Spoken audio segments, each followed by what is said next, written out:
We need to understand, first of all, what an abortion looks like at every stage of pregnancy. We've not had that discussion. Republic Madison. Leading up to that referendum, we should have an education campaign that describes what life looks like inside the womb at different stages, what babies can experience when they're viable, but also, as abhorrent as it would be, what does an abortion look like at 4 weeks and 8 weeks and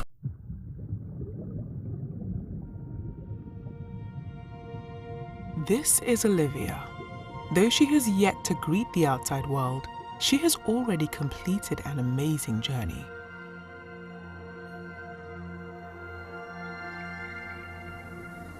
This is the moment that life begins. A new human being has come into existence. At fertilization, her gender, ethnicity, hair color, eye color, and countless traits are already determined. She begins to implant in the uterus about 1 week after fertilization. Her cells organize into what we call an embryo. At 3 weeks and 1 day, just 22 days after fertilization, Olivia's heartbeat can be detected.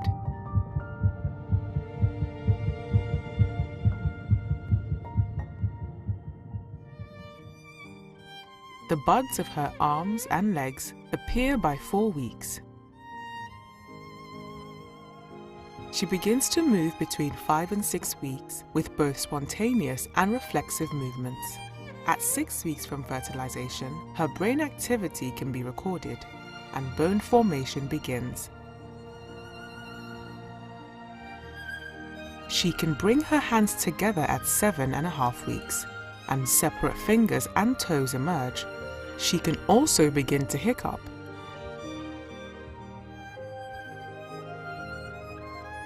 At the beginning of the 9th week, Olivia will have grown from a single cell into nearly 1 billion cells, and she is now called a fetus. She will suck her thumb and swallow, grasp an object, touch her face, sigh and stretch. At 11 weeks, she is playing in the womb, moving her body and exploring her environment. Her taste bud cells have matured by week 12 but are still scattered throughout her mouth.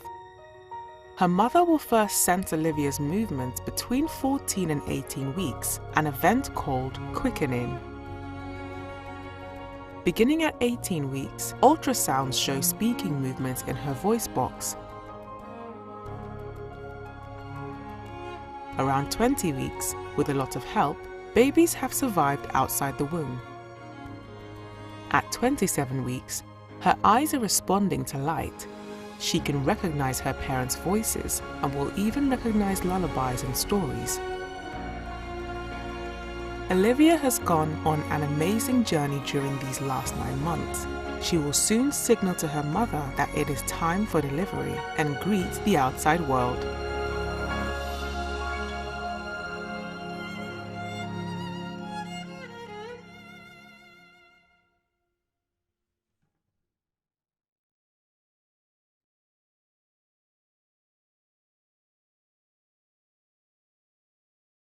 He barked at me to place the ultrasound probe on the patient's pelvis so he wouldn't perforate her uterus. Still confused about the procedure, I did as he asked and realized the woman was pregnant. She was in her 2nd trimester, so I easily determined the gender of her baby, a little girl. Stunned, I watched the doctor thrust a catheter into the amniotic sac. The fetus dodged the catheter and tried to hide in the top of her mother's uterus to get away. In horror, I watched as he inserted a forceps clamp and grabbed her tiny leg. She writhed around in pain, trying to break free, but there was nowhere for her to go. Then the doctor pulled hard until her leg ripped away from her body. She recoiled and violently twisted around in pain and curled herself into a tight ball. But it was no use. The clamp grabbed her arm and she struggled to pull away. Her movements weakened now because she was dying. He pulled her arm off of her body. My vision blurred. My eyes filled with tears. The child again curled herself into a tight ball, but again, the device grabbed her other leg and it was ripped from her body.